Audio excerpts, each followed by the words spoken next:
যেখানে শহরের লোকজন মাথা গোঁজার ঠাঁই খুঁজে পায় না, সেখানে এই ব্যক্তি গাছের ডালে নিজের হাতে গড়ে তুলেছেন এক অদ্ভুত জীবন। ইট পাথরের দালান নয়, পাখির মতো বাসা বেঁধে থাকেন গাছের ডালে। উঁচু গাছের ডালে ছোট্ট একটি ঘর, চারপাশে পাখির ডাক, নিচে ব্যস্ত শহরের কোলাহল।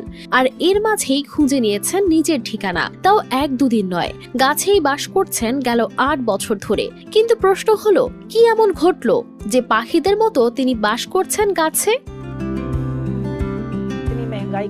করাচির এই তরুণের নাম ফরমান আলী হলেও স্থানীয়রা তাকে টারজান বলে ডাকে, কারণ মানুষের শহর তাকে জায়গা দিতে না পারলেও প্রকৃতি তাকে আশ্রয় দিয়েছে। টানা 7ম-বারের মতো বেস্ট টিস্যু পেপার ব্র্যান্ড হিসেবে স্বীকৃতি পেয়েছে বসুন্ধরা টিস্যু। বছর 8 আগে অর্থনৈতিক সংকটে পড়ে তিনি বসবাসের জায়গা হারান। হাতে কিছুই ছিল না, থাকার মতো কোনো নিরাপদ স্থানও খুঁজে পাচ্ছিলেন না।